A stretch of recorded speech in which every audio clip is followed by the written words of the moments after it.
Alam niyo po, iniiwasan ko sanang talakayin itong topic na to eh. Kaya lang ito yung nasa liturgy natin. At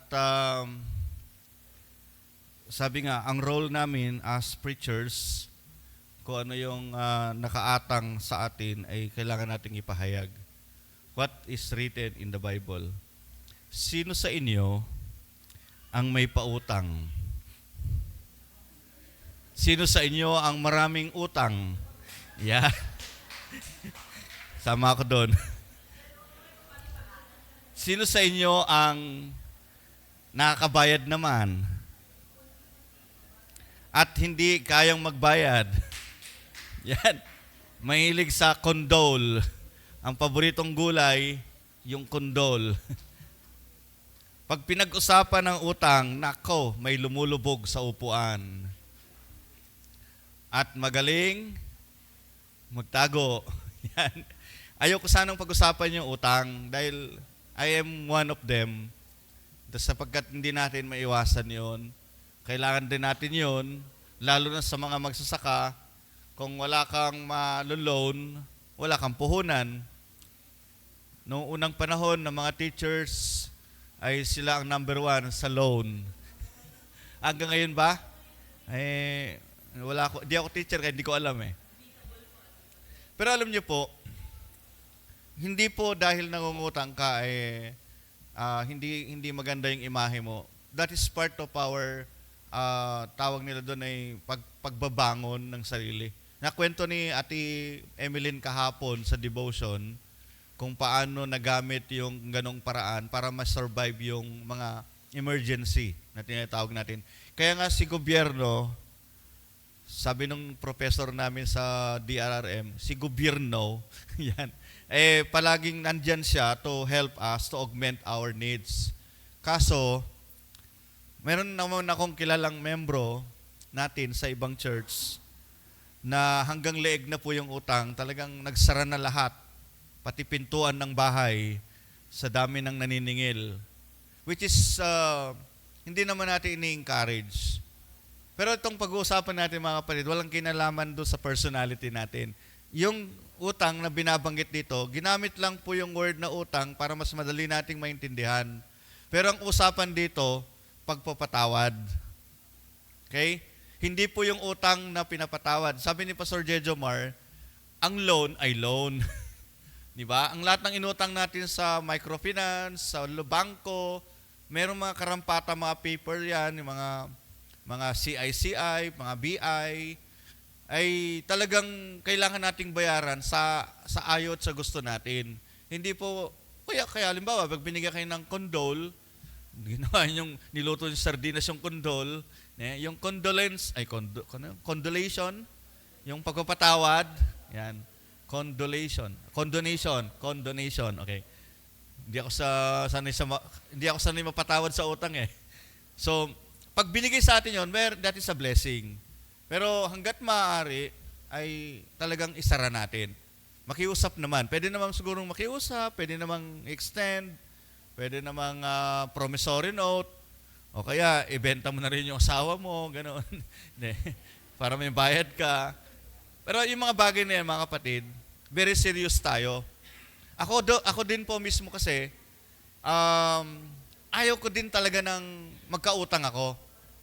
Ayaw ko rin naman yung hinahabol ako lagi na nakamotorsiklo. Tapos pag may tumapat na motorsiklo sa tapat ng bahay, di mo alam kung iimik ka o hindi para malaman niyang gising ka. Tapos nakita niya, daming tsinelas sa harap. Dati po kasi akong collector ng microfinance sa dating DSPI, kapatid ng TSPI at ng KMBI. Sanay akong maghanap ng mga hindi matagpuan at nagpapabarangay na rin. Marami akong pinabarangay na mga ginagamit ang kapwa-tao para kumita lang sa sarili. Yung dati naalala niyo yung groupings na ang utang ng isa ay utang ng lahat. Kapag hindi nakabayad yung isa, abonohan. Doon po dati ako. At merong isang chief leader doon, chief na nga leader pa na inokolekta niya yung mga tao para may 1,000 siya kada isa. Tapos nang pagbabayaran na, nawawala na yung mga tao kasi ginamit niya lang. Yan, mga pinababarangay ko talaga yan. At hinihila namin yung mga gamit nila, motorsiklo, mga refrigerator, kahit sirang cellphone, kinukuha namin, para lang meron kaming mahila kasi wala na talaga. Pero nakakaawa din. Nakakaawa din. Itong parable natin ay tungkol sa pagpapatawad. Kailan ka huling nagpatawad? At gaano kabigat yung ginawa mong pagpapatawad sa kapwa mo? Merong yung level ng kasalanan ng tao sa kapwa-tao. Yung unang level, yung mapagpapasensyahan mo pa. Talagang ganyan. Ganyan talaga yan. Mga ganon. Tapos yung second level niya, yan yung, teka, iba na yata usapan yan. At yung pangatlong level, yun na po yung pinababarangay mo, pinapupulis mo na.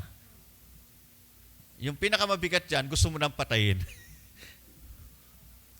Yung pinag-uusapan natin dito mga kapatid, is million na po. Ang utang ng isang lingkod ng hari ay 10 milyon. Naalala ko yung isang kasama namin sa Vita Plus noon, yung kagawad sa Victoria, na ang negosyo niya ay soft drinks. Nagkasakit yung kanyang mga anak, ang asawa niya nagkasakit din ng tinatawag na typhus. Halos ang naging utang po nila ay nasa 3 million. Kung halimbawa, may utang kang 3 million, patay ang negosyo mo, hihinga ka pa ba? Ang gagawin kasi ng pinagutangan mo, ihilain niya yung truck, ihilain niya ang bahay mo. Baka gawin ka pang boy, tagahakot ng gamit doon sa lugar nila. Dahil sila ay born again din, they are Christians also, pinagpe-pray nila sa Panginoon na hindi yung pera gumaling. Pero namatay yung anak niya at buhay naman yung asawa. Cancer ang naging sakit nung anak naman. Nung nakasama namin sila sa negosyo ng multi-level marketing, sila yung nagtatap doon sa tinatawag nilang upline, mga ganon. Niloob ng Diyos na sila yung ma-involve doon. Bago pa pandemic yun, malakas pa yun.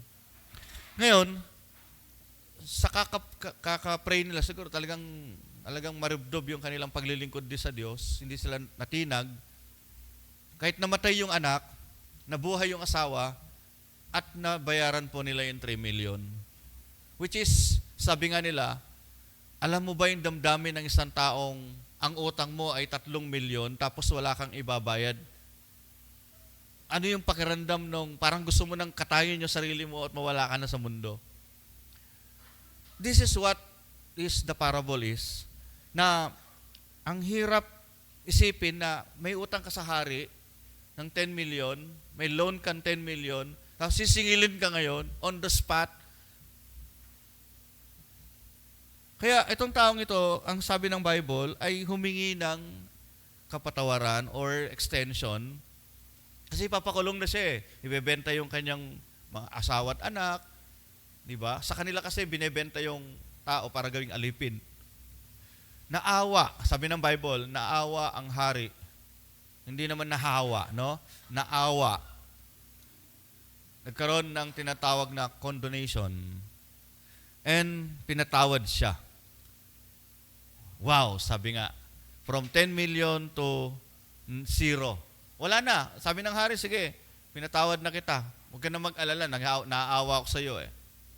Kaso, nung natagpuan niya yung kanyang kapwa lingkod na may utang na 500, siningil niya ito at dahil hindi rin makabayad, siguro talagang mahirap na mahirap ito. 500 lang ang utang . Hindi nakabayad, ito'y kanyang sinakal at pinakulong hanggang makabayad. Ang bira. 500 lang, sinakal pa. Hindi na lang inuwa yung balabal tsaka binenta na . Kaya lang, ang pinag-uusapan dito, physical injury na. Physikalan na. Nagdamdam yung kanyang mga kaibigan. Sabi ng mga kaibigan, pambira naman to, 10 million nga yung utang niya, tapos yung may utang sa kanya, 500 lang, di niya pa pinatawad. Sinumbong nila ngayon, nagmarites sila. Yan. Nagsulsul sila sa hari. Yung pinatawad mo, yung kasama namin, ay walang hiya pala yan.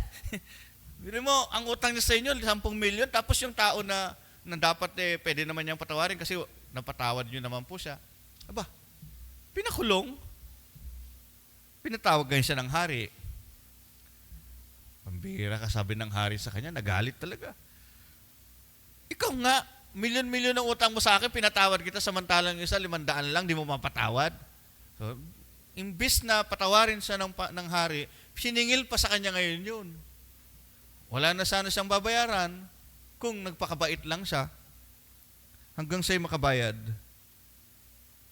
Ano po ang mensahe nitong parabola na ito? Napakahalaga po ng salitang pagpapatawad. Siguro sabihin natin, ang hirap magpatawad lalo na kung laki-laki na kasalanan niya. Merong 2 uri ng pagpapatawad. Yung forgive and forget, and forgive I will never forget. Yung forgive and forget, mahirap naman yan. Patatawarin ko siya, tapos kakalimutan ko. Yung lang tao na nakagawa sa atin ng hindi pagandang pagkakasala at masakit sa damdamin natin, ang hirap pong bigkasin yung, sige, kalimutan na natin yan. Merong isang Koreano, ewan ko na, kwento ko na siguro, hindi ko lang maalala, na nagpaaral sa Amerika ng kanyang anak, pinatay siya ng gangsters. Alam nyo, sa Amerika maraming gangsters. Yung mga young people nila doon ay mga gang, yung mga hip-hops, mga ganon. Nabalitaan ng magulang na ang kanyang anak ay patay na at sila ay bumiyahe ng Amerika.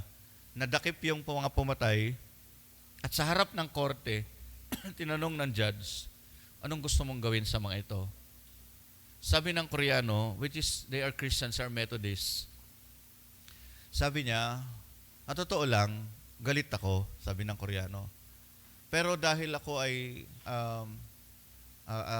Kristiyano, gusto kong magpatawad. Pero in one condition, sabi ng Koreano, I will forgive them, but they must join the Bible study. Habang sila'y nasa kulungan, nagkaroon ng isang grupo doon na nagba-Bible study sa kanila. So, sa madaling salita, nakakilala sila sa Panginoon yung ibang gangsters. And then, the brethren natin na Koreano doon, pinatawad sila. Ang hirap pong magpatawad, lalo na kung buhay ang pinag-uusapan. Sila po ay halimbawa ng mga Kristiyanong nandun yung bigat, nandun yung burden. Pero po ang pinag-uusapan sa parable, pinadali po nung sumulat nito. Pero yung mabigat sa buhay natin, yung talagang hindi mo kayang kimkimin sa puso mo yung sakit at hapdi. Ewan ko kung mayroong nakaka-relate sa akin dito. Yung maganda yung treatment mo, pero in return, hindi maganda ang ibabalik. Mahirap ibuhos yung tinatawag na pagpapatawad. Yung forgive and not to forget. Merong nagpapatawad naman, pero sabi niya, pinapatawad kita, pero ayaw kong makita ni anino mo. Pagpapatawad na merong barrier. Halimbawa, merong taong nakagawa sa atin ng ganon, tapos huwing makikita mo siya, kumukulo ang dugo ko talaga sa kanya. Gusto ko siya sakalin, hindi ka pa talaga nagpapatawad. Meron naman pong pangatlo, yan. yung pangatlo naman, pinatawad kita, pero wag mo nang mag-cross ang landas natin kasi ayaw ko din namang makasakit sa iyo. Parang iniiwasan mo lang yung tinatawag na maulit-uli yung kasalanan. Yung pagkakasala. Yung iniiwasan mo na lang. Hindi yung ayaw mo siya makita. Nakikita mo siya pero hindi mo na lang kinakalkal yung naging issue. Yung close na, kumbaga, close na to. Pero wag na natin pag-usapan, wag na natin sariwain. Kasi minsan may taong, kaya nga, not to forget eh. May mga taong napatawad mo na siya, pero pawing makikita mo siya, naaalala mo yung mga kasalanan niya. Yun yung taong, siguro, kailangan pa ng tinatawag na release of what is in our heart. Sabi ko, ang hirap yata nito. Parang ako din yun Yung tipong, Lord, ano ba itong sitwasyon kong ito? Kayang-kaya ko po ba itong patawarin? Lalo na kung miyembro ng pamilya na ang hirap i-release. Meron pong mga benefits para medyo gumaan-gaan naman ang dating. There are benefits of a person is forgiving. Number 1, meron kang peace of mind. Yung kapag nakita mo yung tao, okay lang, kahit magkita kayo, kahit magkausap kayo, wala namang problema. Pero ayaw mo na lang kalkalin yung dati. Or kung meron na siyang ibang buhay, let us accept it. Let us have a peace of mind.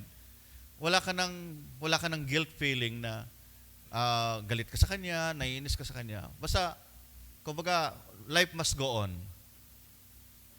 Yun ang meron siyang peace of mind. Alam niyo kapag ikaw walang peace of mind, meron kang prone to cancer. Meron kang prone to stress. Meron kang prone to any diseases. Kasi hindi ka makatulog na maayos. Meron kang anxiety. Yung taong nagre-release ng forgiveness, ito yung mga pangarap nila sa buhay. Life must go on. Yung pangalawang benefits po, nabibuild yung relationship. Siguro, sa tagal ng panahon na nasira yun, sa friendship, tenraidor ka, kumbaga, yung crush mo, naging asawa niya. Ikaw yun tulay. Di ba nagagalit ka? Akin yan eh. Pero sa haba ng panahon, kapag nagpatawad kayo sa isa't isa, nabibuild uli ang relationship. Hindi po madaling mabuild agad. It takes a process. Meron daw sugat na hindi nakikita. Sugat na kung saan nasa loob natin, na kapag nasugatan yan, wala pong Band-Aid, walang betadine na pwedeng gumamot yan, kundi yung unti-unting pagpapatawad at pagbabangon. Si Lord, ang ginagamot niya po lagi, tandaan niyo po ito, is internal. Hindi lang puro physical. Ang unang-unang ginagamot ng Panginoon, yung spiritual life ng tao. Kasi pagka ang tao merong mga guilt sa sarili, yung parang may galit ka sa tao, galit ka sa ganito, meron kang hindi, yung bagay na yun, yun ang unang-unang ginagamot niya. At it takes a process. Alam ko po yun, yung, Pastor, ang hirap talagang kalimutan. Talagang nandun po tayo. Yung isa pang benefits niyan, kapag marunong tayong magpatawad, nakakain at nakakatulog tayo na maayos. Alam niyo, halimbawa sa loob ng bahay, meron kayong hindi pagkakaunawaan, sigurado hindi ka kumakain sa oras. Halimbawa, kakain na, nandun yung nasa upuan na yung hindi mo mapatawad-patawad. Mamaya na lang kakain. Nalipasan ka na tuloy ng gutom. Sa kagagawa mo na magkaka-ulcer ka. Tapos pagkagising mo na umaga, dahil nauna siyang nagising, ikaw naman di ka pa muna babangon. Antayin mo munang umalis. Yan tuloy, lumaki na yung eye bag mo. Pagkarap mo sa salamin, kala mo may bisita ka, yung pala ikaw. Dahil hindi ka pa nagilamos. Tapos paglalakad ka sa dami, nasalubong ka na naman, iiwasan mo yun, tinabol ka ng aso. Nakagat ka pa. Walang peace of mind, walang kasiguruhan. Napakadaling salita, pero ang hirap pong gawin. Lalo na kung naglalaban ng damdamin na may pride ako eh. Sino ba siya? Ganun. Siyang may kasalanan, dapat siya manghingi ng tawad. Yung mga tipong Sino ba talaga dapat ang lumapit? Yung may pinaggawa ng kasalanan o yung may gawa ng kasalanan? Eh wala namang aamin. Number 12 na batas yata sa 10 utos eh. Huwag kang aamin. Pag nahuli ka, huwag kang aamin. Kaya kagabi yung pinag-uusapan, walang kanya-kanyang pera. Hindi naman niya aminin doon na may tinatago ako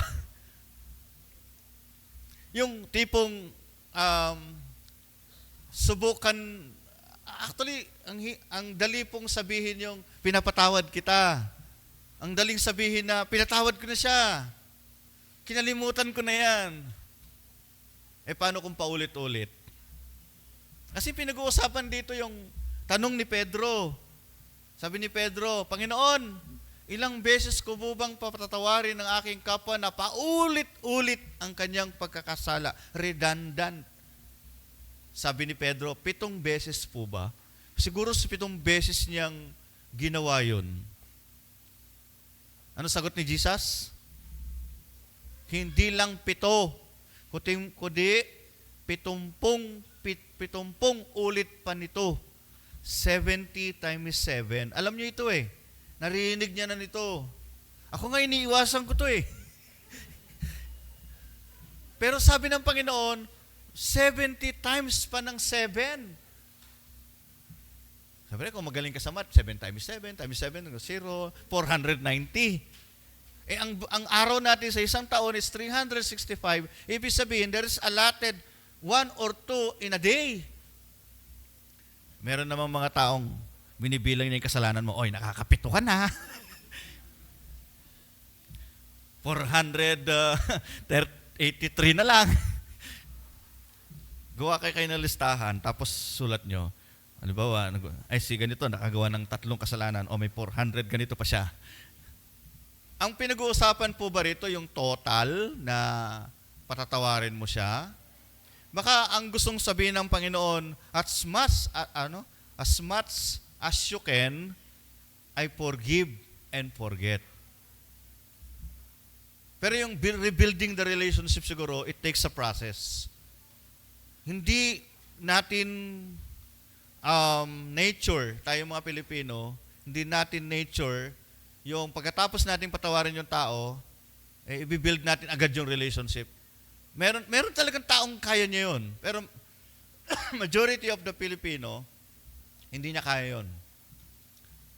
Kasi sa pag-aaral ng tinatawag nating Filipino culture, mahirap sa isang tao na, halimbawa, katulad ni Visconde, ni Lauro Visconde, pinatay lahat ng pamilya niya. Kaya yakapin niya ba lahat ng pumatay at nang-rape sa kanyang anak? Kayo naman? Hindi sana kung sinakal lang at kaya lang, iba torture talaga eh. Ang hirap sa isang magulang na lalaki, na makita mo yung pamilya mo, wala na sila. How can you do that?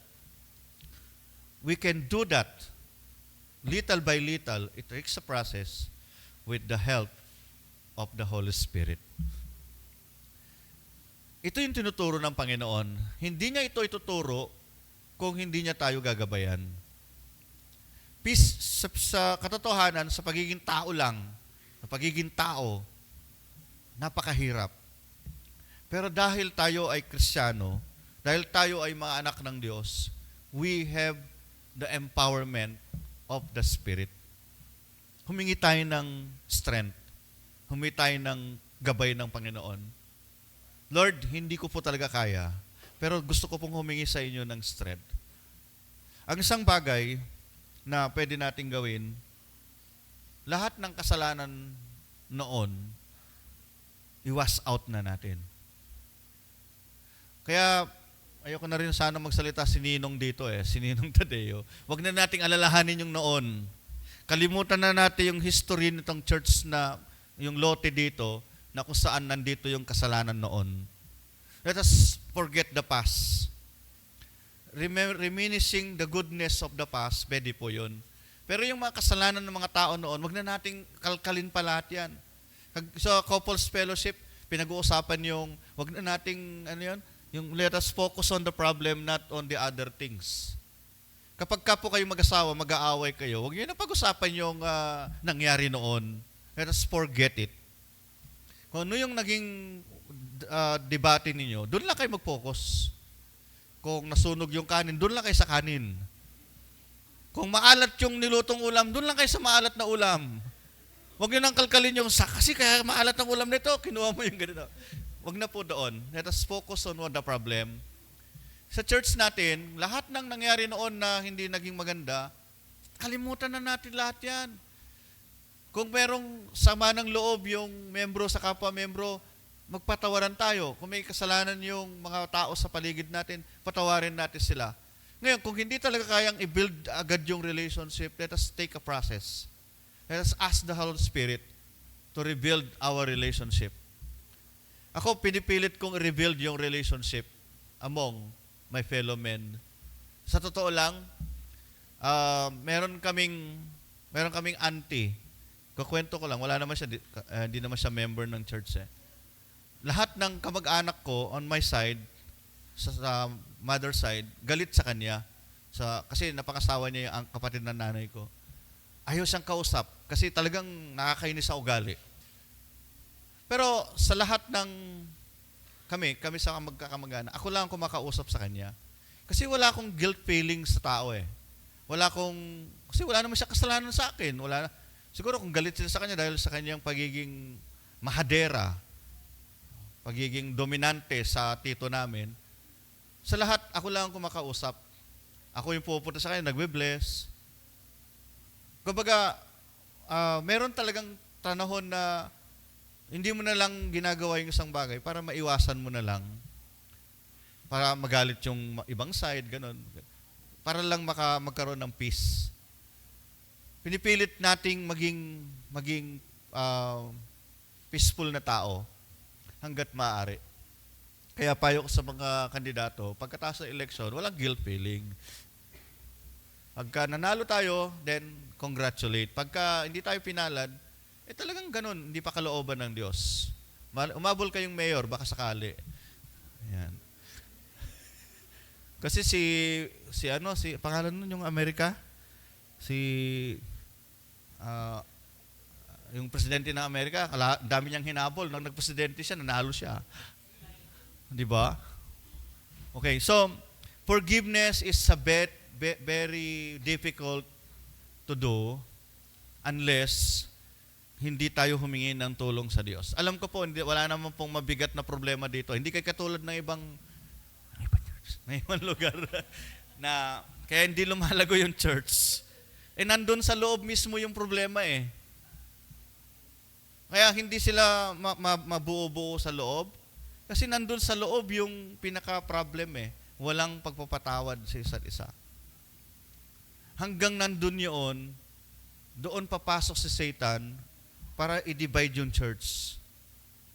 Sana po ang panalangin ko,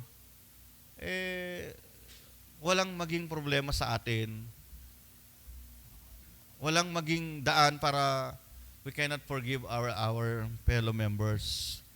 Kaya nga po, hanggat maaari, mga kapatid, lagi kong ipinapakiusap, kung may namumuong problema sa atin, pag-usapan natin. Punta tayo sa CE room, sabihin nyo lahat, ako po ang inyong justice. Wag na nating dalhin sa barangay para mabawasan naman ng stress ng mga barangay opisyal. Alam nyo, pagdating nyo doon, reconciliation din naman yun eh. Wala pong karapatan ng barangay na maggusga sinong may kasalanan. Ang role lang po ng justice natin sa barangay to reconciliation. Ba't nyo pa dadalhin sa mga pagano? Dadalhin sa hindi church. Kung church naman ang nag-aaway, di ba dapat pag-usapan sa loob ng church? Naalala ko kasi yung nangyari noon. Pastor ang ginahabla, dadalhin pa daw sa barangay. Hindi po. Kaya nga may council. Kaya nga may PPR. Meron tayong kapulungan. Kapag ka po may problema ang membro sa kapwa-membro, Pastor, hindi po bang ayusin nyo kami? Kung ang purpose mo ay kaayusan. Pero kung ang purpose mo, Pastor, pagalitan mo, hindi ka tutulungan. Ang gawin natin, let all come together in one mind. We are family. Pamilya tayo. Sa loob ng pamilya, hindi mo iwasang merong nagsasamaan ng loob. Merong nagkakasakitan ng salita. Kapag may problema ang isa, magsama-sama tayo. Let us come together in one mind, in one heart. We are members of our church. Pag-usapan natin. Ako muna ang justice ninyo. Pakinggan ko yung side mo, pakinggan ko yung side mo, magpirmahan tayo. Kung utang at nautangan, tulungan natin ang isa't isa. Para sa harap ng Diyos, makita niya, wow, ito ang aking mga anak. Meron silang harmonious relationship. They love one another. They forgive one another. Tapos doon sa mga mabigat na problema, halimbawa pagdating sa lupa, pagdating sa relationship bilang mag-asawa, subukan natin muna bago nyo dalhin sa kung saan mang korte yan, kung trial court, municipal court, basketball court, o kaya boxing court, gawin mo natin, pag-usapan muna natin. Tulungan natin ang sarili natin. Kasi alam nyo, nakakaya din naman. Nakakaya. Metodista, nagbo-boxing. Baka pwede nating upuan muna. Bagamat lahat tayo merong karapatan, pero pag-usapan muna natin. Ayoko kasing dumating ang araw, o kahit si Lord, ayaw din niya dumating ang araw, na sa maliit na bagay lang, nadidivide yung church. Kaya ko sinasabi to, biktima ako ng church na hindi nagkakasundo. Doon sa amin, kaya hindi lumalago ang San Jose noon, merong 2 tao na hindi magkasundo, nadidivide yung church. Pero nung namatay na silang pareho, lumago na yung church. Gusto ba nyo mangyari yon? Kasi sabi nung isa, hindi ako magsisimba hanggang nandyan tao na yan. Apo sabi naman ng isa, hanggang nandyan tao, hindi ako magsisimba. O namatay silang 2. Ayun, lumago yung church. Sila pala yung problema. Kaya mga kapatid, maliit pa lang yung problem, gawa na natin ng forgive and forget. Kapag medyo lumaki-laki na yung problema, subukan pa muna natin yung first step. Pastor, pwede bang pumunta ka sa bahay? Tatawag tayo. Kaya nga po, ano po ba yung silbi ng pastor ninyo na dumaan sa maraming pag-aaral about counseling and justice, ecclesiastical justice? Kumbaga, ako po yung pastor ninyo na lahat ng aspeto ng buhay pinag-aaralan ko na medical, spiritual, logical, political. Nakikita niyo po ba? Hindi ako banal na tao lang. I used to cope with other aspect ng buhay. Pag sinabi mong politics, go ako dyan. Pag sinabi mong medical, go din ako dyan. Pag sinabi mong, ano yun sa? Theological, wow, sabi ko nga, I can go with everywhere. Teaching, education, punta po tayo dyan. Hindi ako matalinong tao, but I used myself to indulge myself to every aspect of life. Pag-usapan natin. Pagkatapos, pag-pray natin. At alam ko po na ang Diyos, pagpapalain niya ang bawat isa sa atin kung patuloy po natin gagawin ito. Okay, mamaya po paglabas nyo ng pintuan, isipin nyo muna ngayon kung sino yung taong patatawarin natin, no? Yan, isipin nyo na muna ngayon. Tapos sasabihin mo ngayon, mamaya. Ay, hindi, ngayon na pala. Panginoon, patatawarin ko na si... At mula sa araw na to, kung kaya ko po siyang ngitian, ngingitian ko siya. Ako hindi na ako pwedeng umiti kasi baka akala niya kakagating ko eh. Kung kailangan natin siyang kamayan, parang hirap yatang gawin yun gawin natin. Ako, nagpatawad na talaga ako. Pero it takes a process to forget. Patuloy lamang po akong lumalaban doon sa part na yon. Kasi tuloy-tuloy po kasi yung situation. Okay? So, mga kapatid, sana dumating ang panahon na pagka nag-30 years na nag-50 years na ang church na to, may patuloy pa rin yung harmonious relationship with one another and we love one another. At patuloy tayong nabubuhay na merong pagpapala mula sa Diyos. In the name of the Father, Son, of the Holy Spirit. Amen.